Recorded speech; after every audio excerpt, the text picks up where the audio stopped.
Hola, mi nombre es Marta y te doy la bienvenida a mi Story Channel. Es hora de empezar a integrar más personajes importantes, interesantes para toda esta historia que hemos ido hilando desde el comienzo, cuando empecé a adentrarme en la temática que estamos tratando actualmente aquí en el canal y que es inagotable porque hay muchísimas fuentes, hay muchísima información. Así que vamos a ir ahondando tanto en los hechos de la antigüedad como en los hechos de la actualidad. Y por esto me pareció muy importante comenzar a integrar, como bien les decía al inicio, a ciertos personajes que han formado parte de toda esa narrativa de la historia, de la ufología, de lo que han denominado el folclore ufológico, que a mí no me gusta mucho ese término, porque siempre estamos un poco descalificando ciertas áreas de la investigación, del periodismo, de los estudios, de cualquier tipo de interés que tengan grupos que quizás están estereotipados de una cierta manera. Yo misma les he hablado aquí de la ufología con un cierto escepticismo, pero también les he dicho que el escepticismo no es a priori negar o descartar, es más bien interesarnos, ir a profundizar e investigar aún más. Y hoy vamos a empezar a observar a personajes que han formado parte de todas esas historias respecto a la ufología, al mundo ufológico. Hoy iniciaremos con alguien que se van a dar cuenta que esta historia nos va a informar al respecto de cómo funciona la información, la desinformación y esos agentes que se mueven entre el área civil, el área gubernamental y el área militar y sobre todo de los servicios secretos de ese gobierno mundial tan importante como lo es el de los Estados Unidos, aunque no son los únicos que manejan esos niveles de secretismo, de información y desinformación. Vamos a hablar hoy de Paul Frederick Benevitz. Quizás ya lo han oído nombrar, se ha hablado bastante aquí en esta plataforma de él, porque Benevitz fue un técnico e ingeniero aplicado, licenciado en física. Él tuvo experiencia con radio y electrónica militar, por lo tanto sirvió en la Guardia Costera de Estados Unidos, tuvo conexiones con el militar estadounidense. En 1966 fundó Thunder Scientific Corporation en Albuquerque, que fue una empresa la cual se dedicaba a instrumentos de calibración de alta precisión utilizados en entornos industriales y aeronáuticos, unas temáticas muy interesantes en el área de la cual nos vamos a adentrar para hablar de esta historia tan particular. Se interesó y participó en proyectos vinculados en el sector espacial. Así que yo quiero enfatizar en que Benevitz no era precisamente un ignorante, tampoco era un creyente de la ufología, de los extraterrestres, no era ese perfil de persona y por eso es tan interesante que hablemos de él hoy. Era más bien una persona técnicamente formada y estaba en capacidad de reconocer la tecnología militar convencional.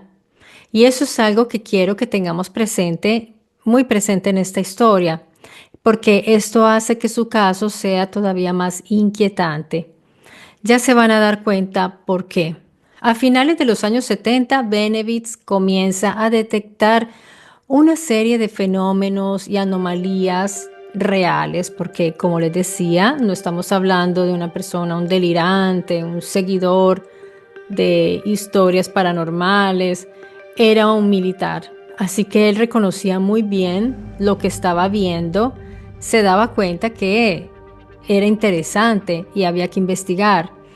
Él vio todos estos fenómenos y anomalías desde su entorno doméstico donde él vivía. Él vivía y trabajaba también en las inmediaciones de la Kirtland Air Force Base, la KAFB, es decir, la zona de almacenamiento nuclear Manzano Weapon Storage Area. Y Benevitz comienza a observar estas luces nocturnas extrañas, extrañas para la rutina, porque él ya vivía ahí desde hace algún tiempo. No era una actividad aérea normal, era una actividad aérea no identificada. Él identifica señales electromagnéticas también, porque como les decía, tenía su radio, le gustaba estar siempre, era aficionado al radio y a las señales, y empieza a recibir señales electromagnéticas anómalas, interferencias de radio. Se empieza a interesar en esto. Ahora, tengamos en cuenta de que se trata de observaciones técnicas reales. Como les decía, era un profesional y que estamos hablando de que él vivía en una de las zonas más sensibles de Estados Unidos en ese sentido, en ese ámbito en el cual nos estamos moviendo. En un primer momento, Benevitz interpreta lo que ve como pruebas aeronáuticas avanzadas, tecnología militar clasificada y o sistemas de guerra electrónica, por lo que les digo que captó con su radio. Y todo esto encaja con su formación profesional y con el lugar donde se encuentra. Ustedes podrán notar que en todo esto no se ha formulado una hipótesis tipo quizás son extraterrestres por parte de Benevitz.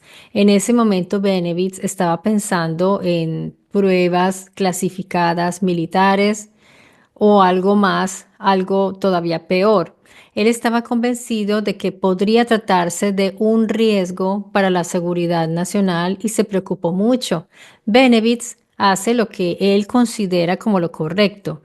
Él toma el teléfono e informa a la Fuerza Aérea de Estados Unidos y quizás ustedes en este momento se estén haciendo la pregunta, pero ¿por qué Paul Benevitz informó a la Fuerza Aérea si ya estaba en un área oficial? Bueno, pues porque no estaba dentro de la base. Traten de escenificar el lugar donde Benevitz se encuentra. Él está en su casa, esa es un área desértica y, pero está muy cerca a la base. Y él ve estas luces alrededor de la base, seguramente no en el interior de la base de la Fuerza Aérea. Entonces, él se preocupa porque dice aquí se está poniendo en riesgo la seguridad nacional. De manera que él ve que todo esto no está operando dentro de la base. Él observaba todo esto desde cerca de la Kirtland Air Force Base, desde su casa. Entonces desde allí alcanzaba a observar todos estos fenómenos usando sus propios equipos y su radio, sensores, él tenía antenas y muchos aparatos.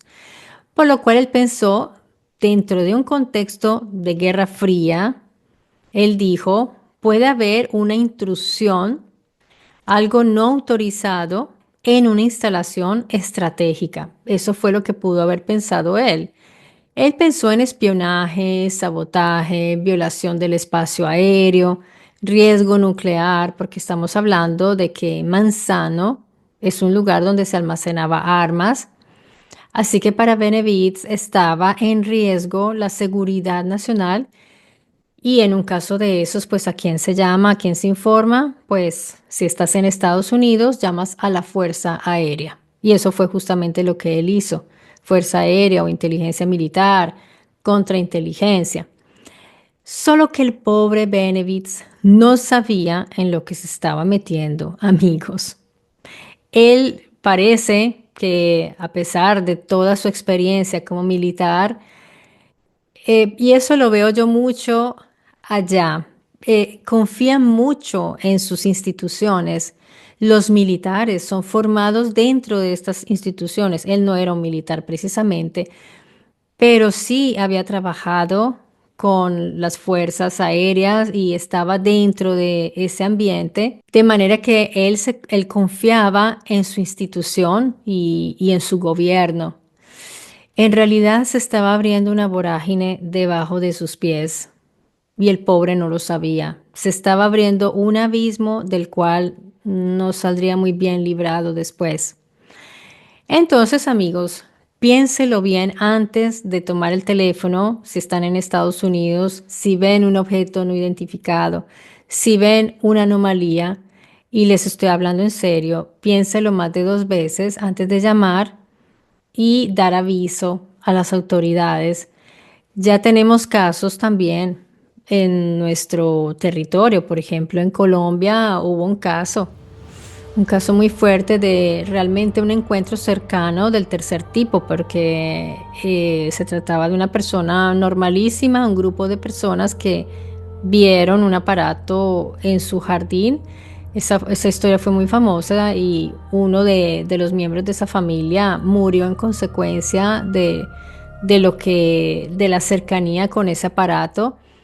Y después hubo un rollo ahí completo. Llegaron agentes desde Estados Unidos. Ellos se interesan inmediatamente. Ellos rastrean y tienen que quitar toda evidencia. Tienen que hacer una serie de operaciones porque tienen sus protocolos para poder cancelar pistas y sobre todo cancelar de la mente de las personas todo rastro de duda. Lo hacen con psicología y de muchas maneras. Quién sabe qué otros procedimientos usan, pero lo hacen. De manera que Benevitz simplemente actuó como un patriota. Desde ese momento, Benevitz pasa de ser un simple observador civil a un sujeto de interés para la inteligencia. Ya estaba captando señales, además que tenía tecnología en su casa, tenía conocimientos, ya se dieron cuenta que representaba un peligro. El caso pasa a la Air Force Office of Special Investigations, que es el organismo encargado de contrainteligencia, no de divulgación científica. Aquí se toma una decisión crucial respecto a Benevitz. Desde aquí es información oficial y yo les voy a narrar lo que la narrativa oficial declaró. Ya después vamos a hacer un análisis por nuestra cuenta, vamos a razonar, a hacer nuestros razonamientos, pero desde aquí en adelante lo que yo les narro es lo que ellos dijeron, porque es muy importante tener la versión de los entes oficiales. Según ellos decidieron no integrar a Benevitz, no explicarle lo que yo les decía, tampoco corregirlo, ni advertirle, amenazarlo. No, lo que hicieron fue redirigir sus interpretaciones de lo que él había percibido. En ese contexto aparece una figura importante. Vamos a seguir integrando más. Y esta figura es Richard Doty. En este video no podemos profundizar demasiado en él. Nos vamos a concentrar por ahora en Benevitz. Pero Doty, años después, admitió haber participado en operaciones de desinformación. Se realizó un documental muy famoso y ahí uno se da cuenta de una serie de incongruencias y cómo manipulan. Es impresionante. Tras su contacto con la base, en octubre o noviembre de 1980, según la cronología que se suele citar, Benevitz es escuchado y se le permitió hablar, exponer, bueno, ¿qué le pasó a mi hijo? Cuente, qué es todo lo que está viendo, ¿no? Pues lo vamos a escuchar. Y Benevitz, muy contento, él dijo, me van a escuchar, me van a dar un espacio. Ese acceso crea un efecto psicológico ya inmediato en Benevitz, porque él dice, pues sí me quieren escuchar, sí me están atendiendo, por lo tanto es algo serio, porque si no, no me llamaban, no me invitaban a ver qué es lo que yo sé. Entonces ya Benevitz se empieza a dar cuenta de que la cosa va en serio y que no son solo lucecitas, lo que él vio fue algo importante. Según diversas fuentes que reconstruyen el caso, en lugar de decirle que eran pruebas humanas, es decir, pruebas militares con tecnología nuestra, humana, le van alimentando la idea de que quizás no era tecnología convencional y que podría corresponder a algo distinto. No, no lo hicieron como, digamos, no le dijeron, mira, estamos trabajando aquí con extraterrestres y hay tecnología extraterrestre. No, eso no fue lo que le dijeron, pero lo indujeron a que pensara eso. Lo fueron redirigiendo en su lectura de los hechos, porque a Benevitz se le presenta el asunto como en términos de seguridad nacional, como algo muy serio. La razón que, según el relato de quienes luego admitieron esta maniobra, es que se usaba para justificar este juego de espejos. ¿Para qué? Pues según ellos, para proteger operaciones reales, pruebas y tecnología sensible, es decir, lo que había pensado Benevitz, y gestionar a un civil que estaba mirando más de la cuenta y muy de cerca. O sea, ellos dijeron, tenemos que hacer algo con este sujeto, hay que hacer algo con él y no lo cancelaron. Quizás no se podía, porque hay que decirlo, si tuvieran que hacerlo, lo hubieran hecho. Lo que hicieron fue manejarlo. Yo creo que ellos deben tener gente muy profesional en psicología, hacen una perfilación de la persona y saben cómo lo pueden gestionar y dijeron, él es muy manipulable, él es sugestionable, lo podemos manejar. Esto es lo que yo pienso. Entonces, supuestamente el mensaje implícito es, esto es tan serio que no te podemos contar todo, pero vas muy bien encaminado. O sea, lo que tú estás encontrando parece que sí es. Eso es lo que le querían hacer pensar a él de una manera indirecta, no diciéndoselo. Así que empiezan a hacerle pensar a él que había historias de supuestas filtraciones y según las reconstrucciones del caso, también había supuestamente una documentación que circulaba como si fuera auténtica. En el relato público posterior aparece el papel de intermediarios dentro de la misma ufología. Esto a mí me dejó petrificada. Bill Moore, que más tarde reconoce él mismo, reconoció haber alimentado información falsa para empujar a Benevitz hacia una dirección. Estamos hablando de un escritor, una persona muy respetada dentro de la ufología. A Benevitz le hablaron de la idea de una red de bases, una instalación subterránea en el norte de Nuevo México, el nombre Dulce, como punto focal. Todo esto dentro de un componente de acuerdos y cooperaciones encubiertas. Según informaron quienes manejaron toda la información, a Benevitz se le transmitió la idea de que él estaba colaborando con algo muy grande, que era un gran patriota, que era muy importante y que era urgente. Así que él se sintió parte de algo y muy importante. En vez de apagar la alarma, la convierten en una misión. Ellos dicen, tú tienes razón, aquí hay algo que se está manejando y entonces entra en juego este ufólogo y empieza a nutrir en Benevitz la historia que Benevitz ya comienza a percibir como que allí tienen vida extraterrestre, tienen aparatos y tecnología extraterrestre, que hay bases muy profundas y mucho más. Que ya todo eso no se preocupen, lo vamos a analizar, lo vamos a investigar y lo vamos a sacar a la luz. Así como hay muchas personas que lo están haciendo, pero ustedes saben que yo filtro las exageraciones, las posibles verdades, las verdades absolutas, porque fueron confirmadas. Entonces, pues, no se preocupen que lo vamos a hacer. Y una vez que ya este relato para Benevitz se transforma en una misión, pues cada señal, cada pista, cada anomalía ya deja de ser simplemente un dato y se vuelve una confirmación para él. Empieza a estar cada vez más seguro de lo que está encontrando. Pero todo esto él lo va comunicando a otras personas y ellos lo permiten. Ya vamos a ver esto supuestamente por qué. Pero notemos que todo esto se supone que fue guiado. Aquí se supone que no había extraterrestres, no había bases profundas allí, no había nada y todo muy normal, muy oficial y y simplemente estaban haciendo pruebas con tecnología muy avanzada, sí, pero clasificada. Y ellos supuestamente prefirieron nutrir en Benevides, mediante toda esta estrategia maquiavélica, la idea de que en realidad estaban tratando con tecnología extraterrestre, seguramente pruebas de tecnología inversa, y que había vida extraterrestre evidentemente allí en las instalaciones.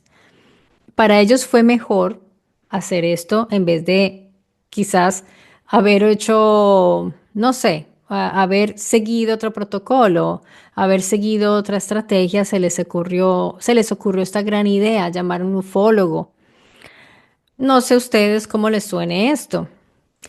En vez de apagar la alarma, pues ellos se la convierten a Benevitz en su misión y en su verdad de lo que está descubriendo, sabiendo que esto tendría consecuencias, porque esta gente no creo que sea tan naif. Aquí hay algo que a mí no me cuadra, pero bueno, continuemos. Así que Benevitz comienza a hablar, a producir, a ser insistente, a comunicar todo esto, pero él ya está dentro de un marco que hacia afuera, pues empieza a ser ridiculizado. Y esta es, digamos, la justificación de quienes gestionaron todo. Ellos dicen, lo hicimos a propósito porque sabíamos que se iban a reír de él y lo iban a ridiculizar. Aquí puede tomar un poco de credibilidad el asunto, porque efectivamente es así. Cuando una persona sale a decir, miren que yo me encontré cuatro grises y me atacaron, pues la primera reacción de una persona normal es normal, digamos, de nuestro entorno cotidiano, ordinario, es como esta persona de que me está hablando claramente. Así es, pero sigamos. Y cuando el tema queda asociado al ridículo, el secreto, sea el que sea, se blinda muy bien. Así que esto es parte de la teoría del por qué ellos a veces dejan ver permiten que se filtre cierta información, porque ellos dicen, ellos los que gestionan la información, dicen al final lo van a terminar ridiculizando y nadie les va a creer y eso va a quedar blindado a la vista de todos, pero blindado. Es un sistema bastante arriesgado, pero ya lo han probado y ha funcionado seguramente.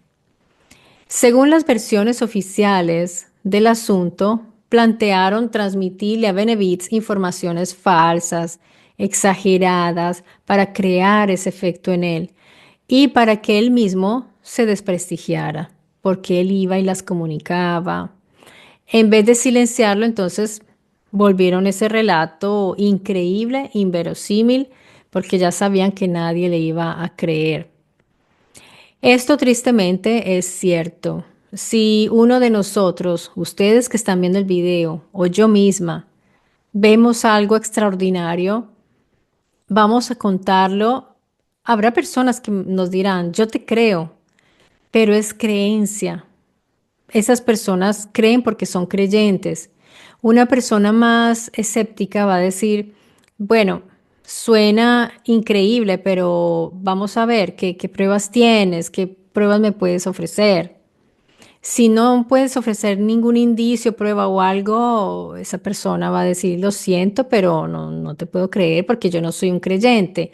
Tienes que demostrarlo de alguna manera. Si tuviste un encuentro de ese tipo, llévame al lugar, vamos a medir si hay radiación, vamos a ver si hay marcas en el terreno, vamos a ver si había una nave, a qué distancia. Ese tipo de pruebas se han hecho en territorios donde personas dicen haber visto un aparato, tienen que explicar más o menos a qué distancia estaban y en algunos casos han encontrado evidencias físicas de que efectivamente allí pasó algo, pero todavía es tan como que se te escapa, como escurridizo, exacto. Es tan escurridizo esto que por eso es tan difícil. Y yo entiendo a las personas que cuentan sus experiencias, las narran, pero bueno, y muéstrame una foto, un video, no, el celular falló. Y eso puede pasar porque estamos hablando de fenómenos que cuando suceden siempre hay alguna emisión de ondas de algún tipo de electromagnetismos. Entonces tiene su lógica, pero es muy difícil que te crean solo con la narración. Pero lo que sí está muy claro y que quiero que tengamos claridad en esto es que cuando Benevitz fue a denunciar lo que vio, él no dijo haber visto extraterrestres o naves espaciales. Él dijo lo correcto. Eran objetos no identificados. Podían ser nuestros y él preguntó, ¿son nuestros? Entonces ahí es cuando las fuerzas aéreas empiezan su manipulación. Supuestamente estos relatos oficiales lo que cuentan, porque ellos, fue un método para ocultar supuestamente operaciones militares con tecnología avanzada secreta. Esto era. Yo no sé cómo hubiera reaccionado Benevitz si le hubieran dicho esto.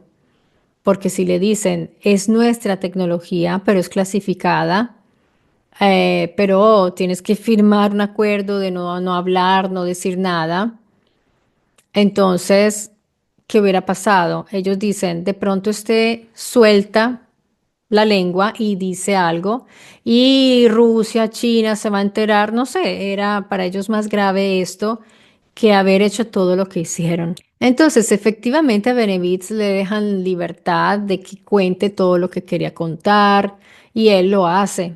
Él empieza de manera progresiva a hablar con muchas personas, diciendo que lo que él veía no era tecnología convencional, ella estaba convencido de esto, que los fenómenos no encajaban con marcos conocidos de lo humano y ellos lo instan y lo animan, no le dicen nunca extraterrestres, ellos no lo dicen, pero permiten que Benevitz lo piense. Es como si fuera un mensaje allí subliminal, se lo introdujeron en su mente para hacerlo pensar en eso y después reírse y decir, no, pero este está loco, pero ¿qué estás diciendo? Ya vamos a analizar todo esto, pero vamos a continuar. ¿Qué ocurrió con Paul Benevitz? ¿Qué pasó con este pobre hombre? Benevitz construyó un programa con el cual llegaba a captar señales de radio y que interpretó como señales extraterrestres, porque ya estaba convencido. Él comenzó a estudiar las señales y llegó a concluir que esas bases eran muy profundas y que además se intercomunicaban con otras y que usaban unos códigos que él decía poder decodificar. Richard Doty, oficial de la Air Force que ya les mencioné, es decir, contrainteligencia de la Fuerza Aérea, jugaba un rol como una interfaz oficial entre la institución militar y Benevitz, o sea, el área civil. Escuchó a Benevitz, no lo corrigió, no le corrigió sus interpretaciones erróneas y sugirió que el fenómeno podía ser exógeno. Reforzó la idea de que había algo más, permitió que las hipótesis de los extraterrestres avanzaran. Después, Doty llegó a admitir públicamente que había participado en operaciones de desinformación, que había suministrado información falsa o engañosa, había manipulado deliberadamente las creencias de OVNI y aquí entra en escena otro personaje que es William Bill Moore, ya lo había mencionado. Pero ahora les voy a explicar bien quién era este señor. Moore era el intermediario civil porque él era escritor, investigador y fue el autor del libro de Roswell Incident. Así que hablamos de una figura muy respetada dentro de la ufología de los años 70 y 80.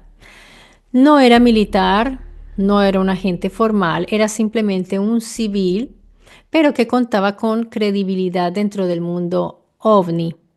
Dense cuenta que, según esta historia, pues están abriendo una caja de Pandora porque todos ahora nos damos cuenta que hasta un ufólogo puede trabajar para los servicios secretos para ser un doble informador. Yo sé que algunos de ustedes me lo han advertido cuando hablé aquí respecto a lo que sucedía en el Congreso Y cuando les hablé acerca de las intervenciones de Grash, en fin, pues aquí nos damos cuenta con todos estos hechos que sea que estén diciendo la verdad o no, porque es que con estas personas no se sabe nunca, sabemos que allí está encapsulada la verdad, pero no sabemos cuál es, porque ellos dan las dos caras, son muy ambiguos y precisamente trabajan con esa ambigüedad, la usan constantemente para dar información y desinformación, información en ambos sentidos para engañarnos. Y en este caso, dense cuenta que un ufólogo, escritor como Moore, actuó como amplificador y transmisor de la desinformación. Pero obviamente no vamos a reaccionar con emociones, vamos a tratar de ser racionales y de analizar muy bien todo esto, porque esto no es así sencillo, precisamente no nos la ponen fácil. Y tenemos que volvernos investigadores privados, amigos, para poder llegar mínimamente a una posible verdad. Así que él tuvo contacto con Doty, recibió información falsa, se la transmitió a Benevitz y Benevitz confiaba en Moore, pobrecito, porque no era militar, porque ya se dan cuenta que Benevitz ya no estaba confiando en los militares. Y Moore aprovechó esto para reforzar la narrativa extraterrestre en Benevitz y ayudó a darle forma al relato de Dulce de respecto a la base subterránea, a las ciudades que se intercomunican. Pero ya vamos a hablar de eso, no se preocupen, con profundidad. Benevitz entonces quedó atrapado en medio de una narrativa que parecía confirmarse desde dos frentes distintos, desde la ufología y desde los servicios militares. En este punto, Benevitz está convencido de que ha accedido a una verdad peligrosa porque ya lo siente y que su vida y la de otros corre peligro. En esto yo creo que sí tenía mucha razón. Él comienza a sentir que lo espían. Él, por ejemplo, comentaba que se daba cuenta, ustedes imagínense él en medio de ese desierto, solo, que tiene alrededor terreno de noche, eso debe ser espeluznante, y él decía ver sombras como de personas o de algo que se movía allá afuera. Así que él muy preocupado, estresado, asustado, fue a la base que está ahí cerca de él a hablar con ellos y les dijo, dígame una cosa, ustedes me están enviando espías. Ellos dijeron, no, nosotros no lo estamos espiando, pues ¿por qué querríamos hacer algo así?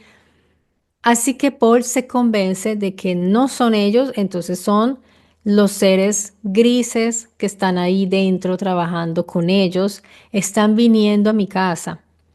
Para reforzar esto, hay voces que dicen que el mismo Moore entraba, se introducía a la casa cuando Benevitz no estaba en su casa y le movía los muebles, cosa que cuando Paul regresaba encontraba un mueble fuera de sitio o le movían los documentos del lugar.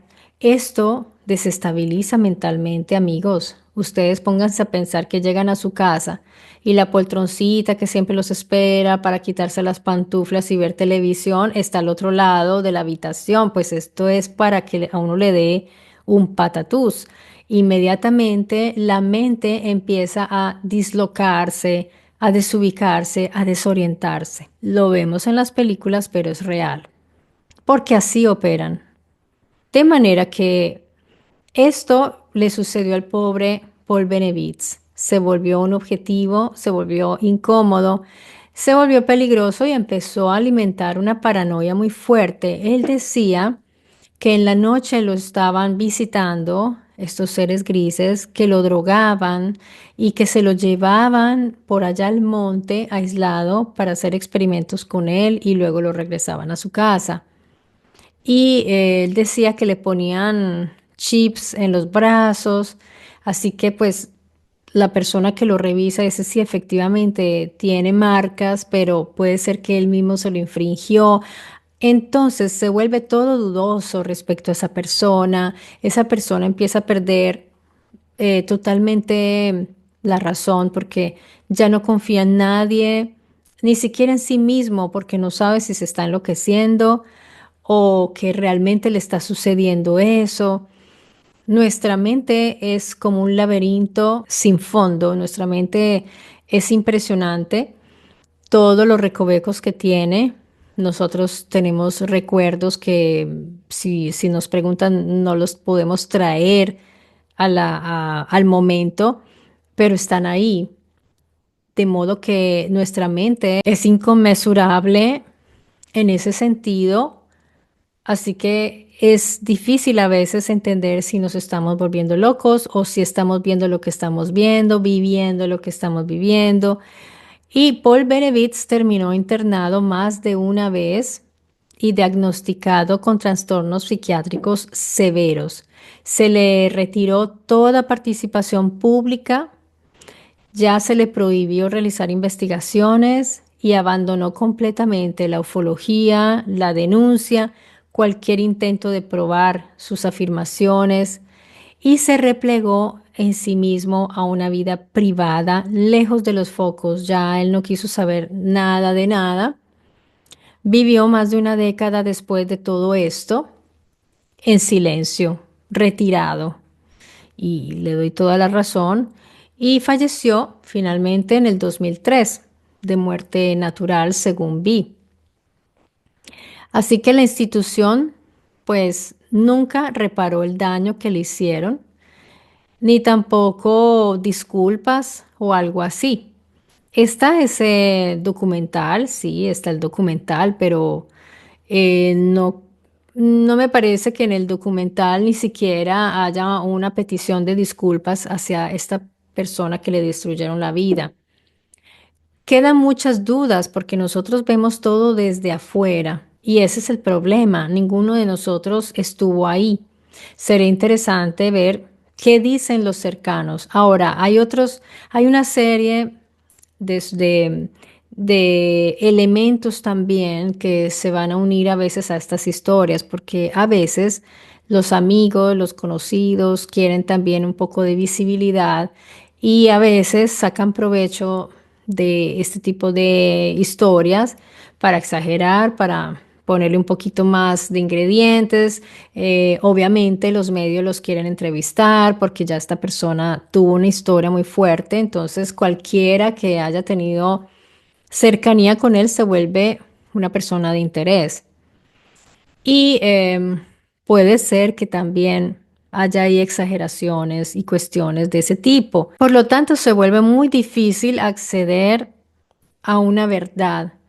Pero lo que vemos desde afuera es lo que no se puede tapar y no se puede cubrir todo esto. Lo que le sucedió a Benevitz fue real. Lo que no sabemos con certeza es si la mentira fue toda esta construcción que vemos desde afuera, que ellos salieron todos a declarar con arrepentimiento de haber manipulado, porque pueden suceder dos cosas totalmente opuestas y ambas son válidas. Una es que hubiera sido verdad y que ellos hayan construido semejante baradam para que este pobre hombre se alejara de la verdad y no les importó que se enloqueciera y hicieron todos estos trucos terribles, pero también allí pues se estaban arriesgando bastante al escándalo, porque no hay nada que atraiga más que la posibilidad de que en un lugar haya extraterrestres. Si la idea era alejar los focos, creo que hicieron todo lo contrario, porque ahora todo el mundo quiere ir al área 51, ahora todo el mundo quiere ir a ver qué están haciendo por allá abajo en esas bases.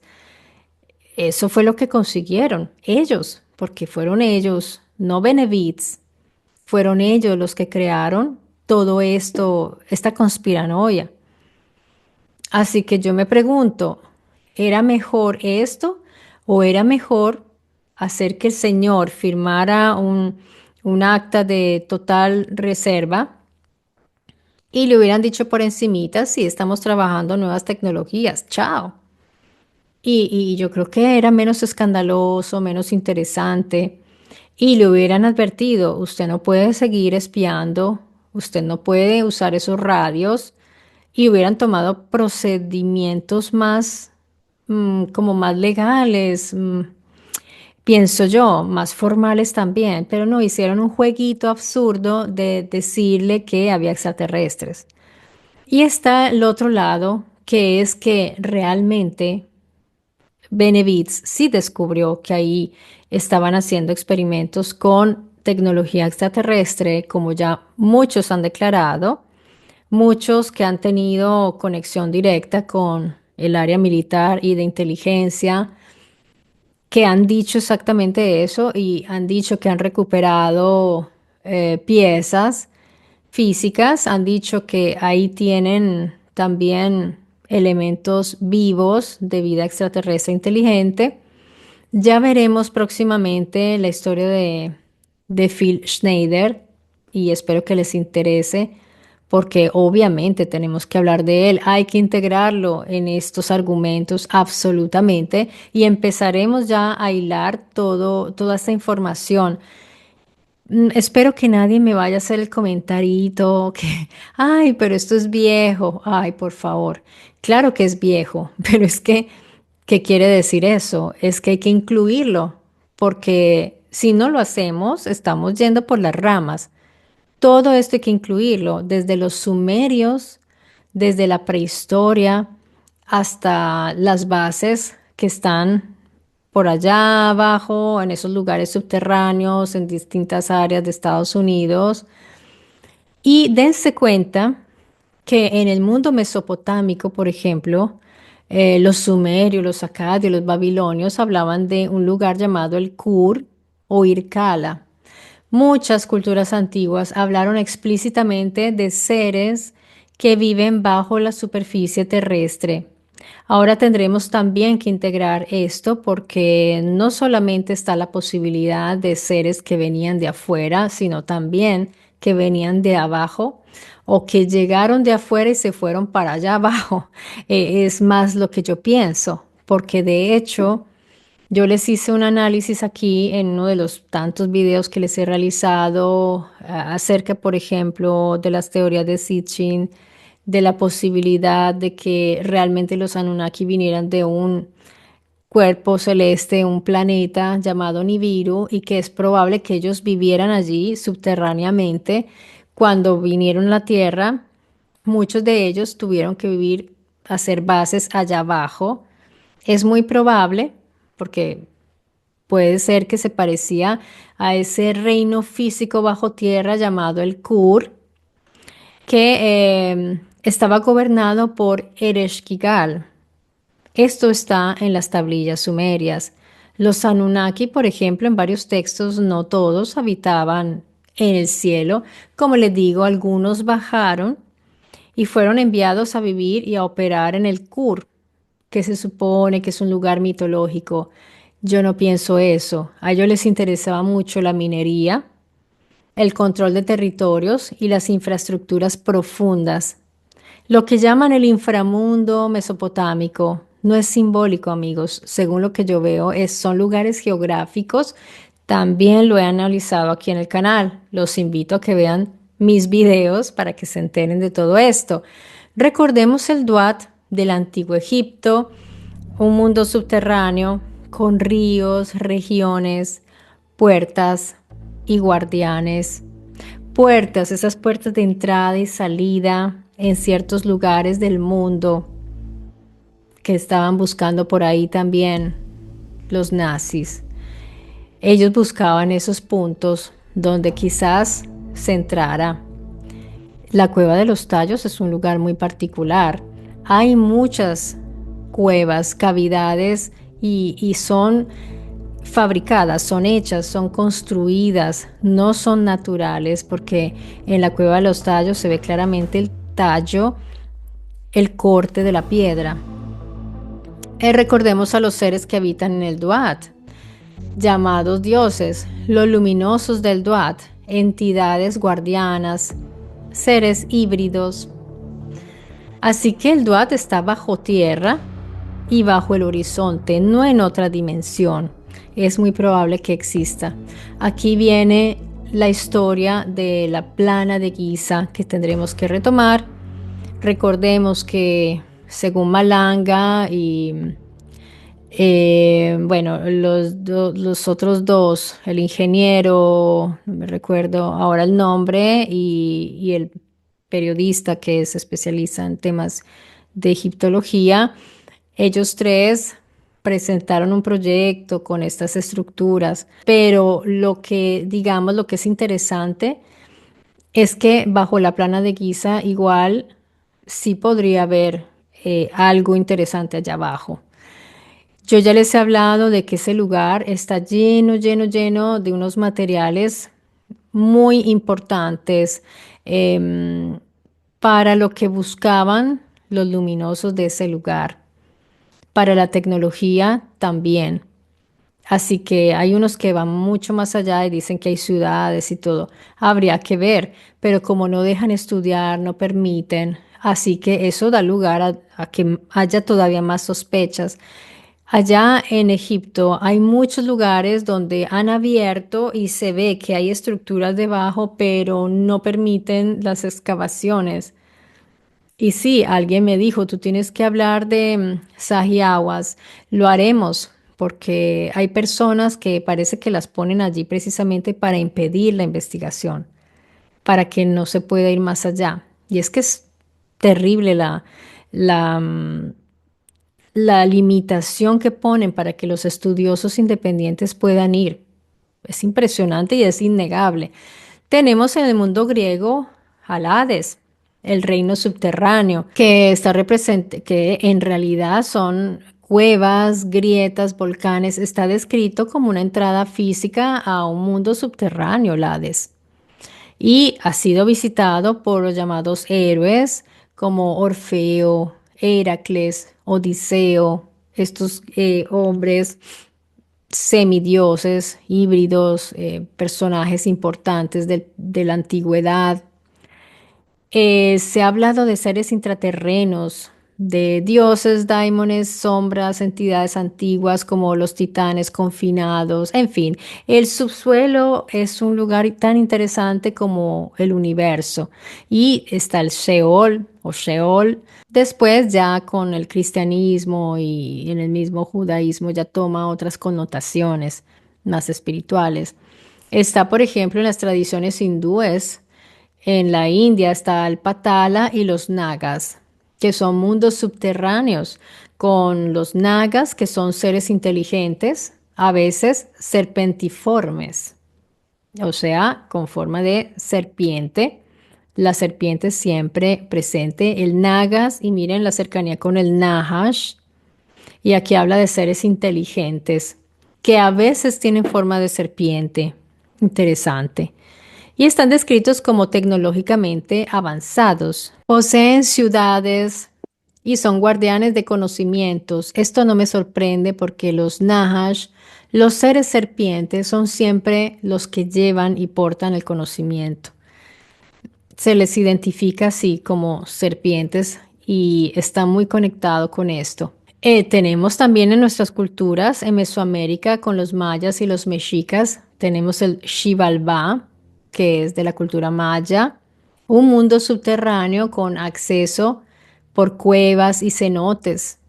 Y si ustedes van a ver, efectivamente, en los territorios donde están los cenotes, pues se podría acceder a esos mundos subterráneos. ¿Quiénes vivían allí? Los señores del Xibalbá o viven, no sé, y las entidades con funciones específicas. Está el Mictlán Mexica, que es el reino bajo tierra. Es un viaje largo y es un viaje físico, por regiones, obstáculos, hay guardianes. Todo esto ha sido mitificado, pero yo siempre he pensado que hay una base de verdad en esto. En los Andes tenemos, en la cultura inca y pre-inca, están los Ucupacha.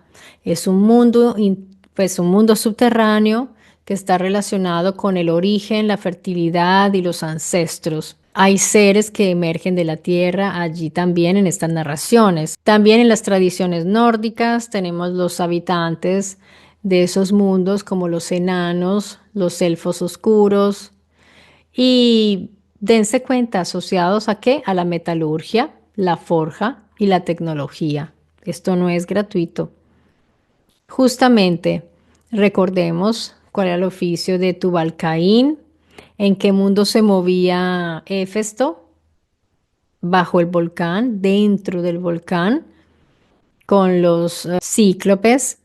Allí estaba Éfesto también, en el mundo subterráneo. En las tradiciones europeas antiguas célticas están los seres que viven bajo las colinas. Recordemos que ahí hacían túmulos y montes, siempre relacionado con lo intraterreno.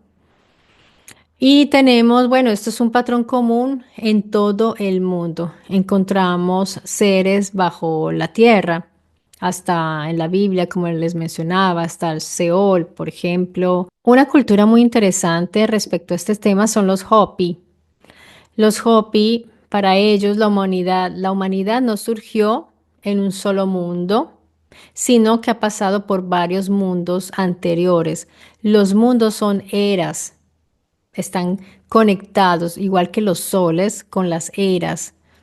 Son civilizaciones. Está el primer mundo, la primera civilización, el segundo, el tercero, y nosotros somos el cuarto mundo. Dense cuenta.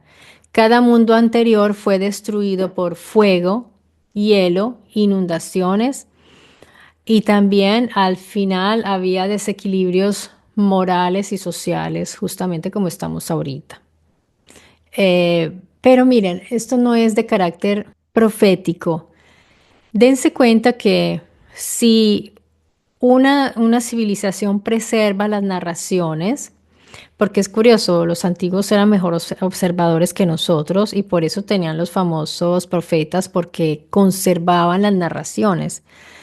Pues si ustedes lo piensan bien, dense cuenta, no, basta con observar también a los animales. Cuando una civilización está ya muy atafagada, muy poblada, el lugar está muy, muy poblado, no puede más que empezar a surgir lo peor de los individuos que hay ahí por la supervivencia, por el territorio, por la lucha del espacio, de los recursos.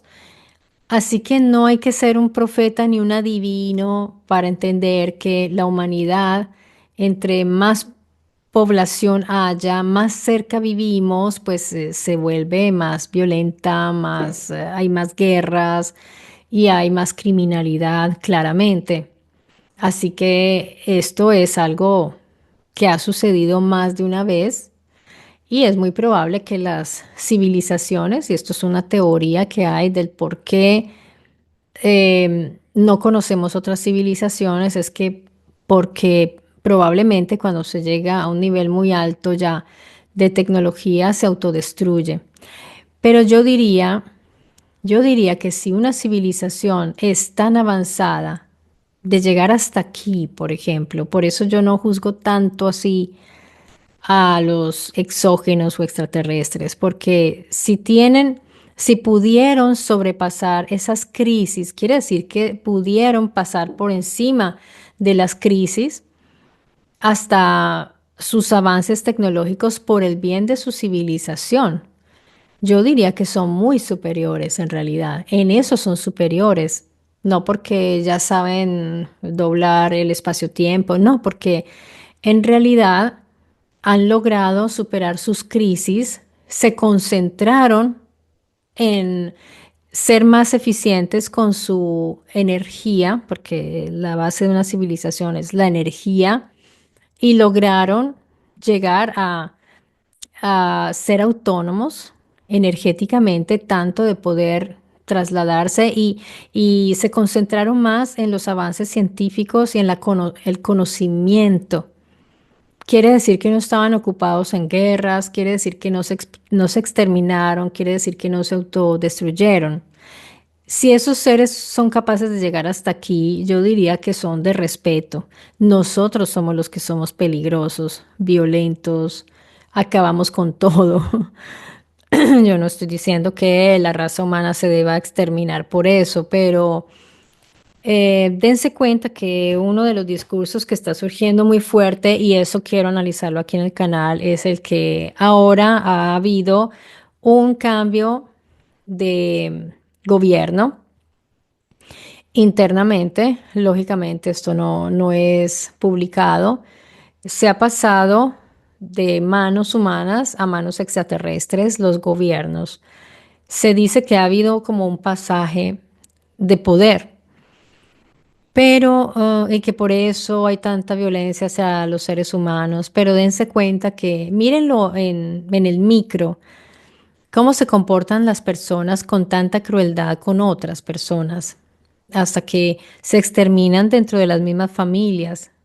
Padres matan a los hijos matan a los padres, o el marido mata a la mujer mata a los hijos, al marido. Y no son extraterrestres, estamos hablando de seres humanos. Y no siempre están bajo extremo estrés. Y si lo vemos globalmente, pues no es tan difícil entender por qué ciertos líderes hacen todo lo que hacen para adquirir sus territorios y todo. Y nosotros mismos, cómo nos comportamos hacia las otras especies. Hagamos esos análisis. No nos botemos a juzgar así banalmente, porque a veces las personas son muy emotivas. Y yo entiendo que las emociones son importantes, pero cuando queremos comprender lo que sucede, tenemos que poner esas emociones a un ladito y volvernos unos témpanos de hielo y tratar de entender por qué se hace lo que se hace, por qué sucede lo que sucede, y ojalá para mejorar nosotros y no hacer nada malo a los demás, pero al menos entendamos, porque si entendemos eso, podríamos comprender por qué otra civilización que llegara aquí ya es superior a nosotros. Es por eso, porque ha superado todas esas crisis por las que nosotros estamos pasando, comiéndonos todo lo que se mueve, comiendo todo lo que se nos aparece por delante, sin entender que también hay que sembrar, que también hay que ayudar a los animales a que se reproduzcan de la mejor manera, de que estén en mejores condiciones. Así que pues hay mucho para reflexionar. No se trata solamente de entender si hay vida extraterrestre afuera o no, si, por qué no los vemos o por qué los vemos, tratar de entender qué somos nosotros, por qué nos comportamos como nos comportamos, por qué está sucediendo lo que está sucediendo, por qué un líder mundial quiere un territorio, por qué se está comportando de esa manera. Tratemos de entender todo esto de la manera más fría y racionalmente posible, y si empezamos a analizar las cosas bajo esos supuestos y bajo esa metodología, quizás podamos comprender mejor lo que está sucediendo a nuestro alrededor sin empezar a enloquecernos, porque las emociones nos las están moviendo mucho. Y eso lo hace mediante todo lo que nos están bombardeando diariamente con noticias, con opiniones, porque las noticias realmente no son noticias, son ya opiniones filtradas y ya son guías porque ya nos están mandando hacia una dirección u otra. Es muy difícil encontrar noticias neutrales sin ese ingredientico de un odio hacia uno o hacia el otro. Siempre es así. Ya están, tengan en cuenta que las noticias que ustedes ven ya están diseñadas para que ustedes opinen de un modo u otro. Así que es difícil mantenerse imparcial. Bien, amigos, con esta historia que hemos visto hoy nos hemos dado cuenta también del grado de peligrosidad en el que nos movemos, porque nosotros pensamos que no contamos nada, que somos un cero a la izquierda, pero no siempre es así. A veces nos podemos volver personas de interés para un sector u otro. Y ellos dicen, ¿cómo podemos usar a esta persona o cómo podemos cancelarla? ¿O cómo la vamos a manejar para guiar a otras personas hacia un pensamiento u otro?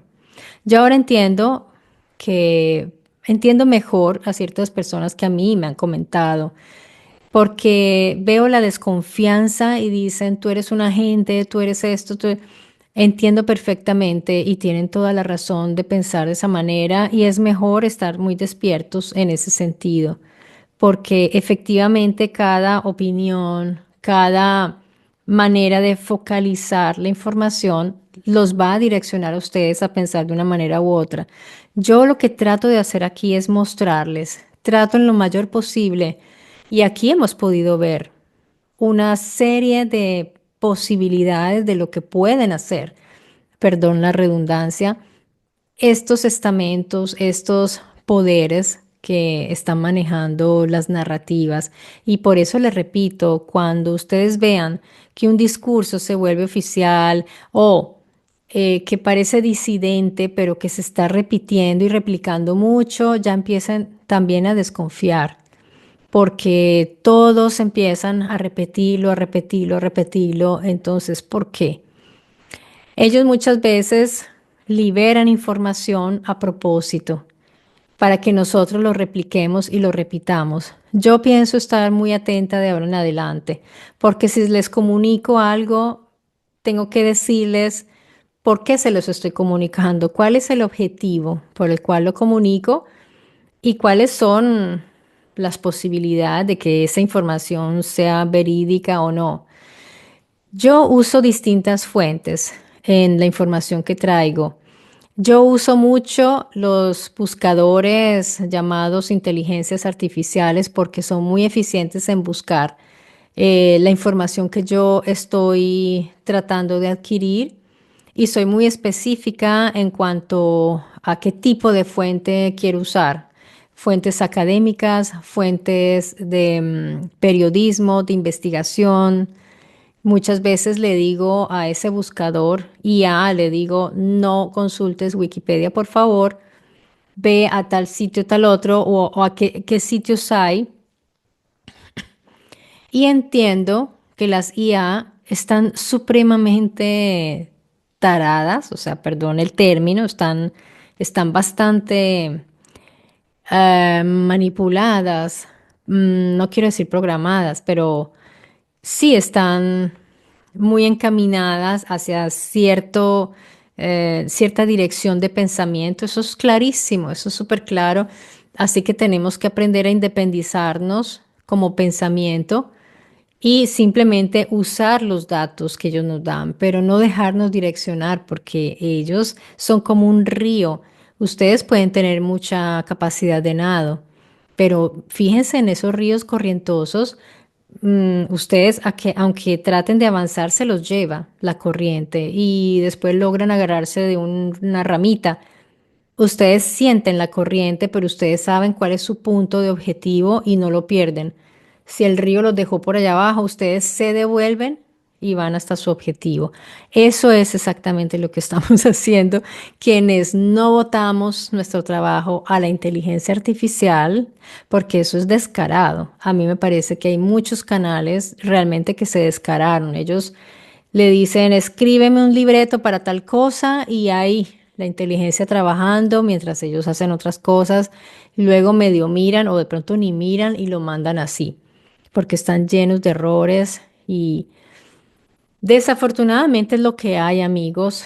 Yo les digo, aquí los humanos cometemos errores, pero por lo menos cuando nos damos cuenta, los corregimos o ustedes nos dicen, mira que te equivocaste y nosotros reflexionamos y decimos, corregimos y eso es el intercambio que tenemos aquí en el canal. Por eso yo como usuaria prefiero los canales donde hay un humano que habla, piensa, escribe y no una inteligencia artificial, definitivamente.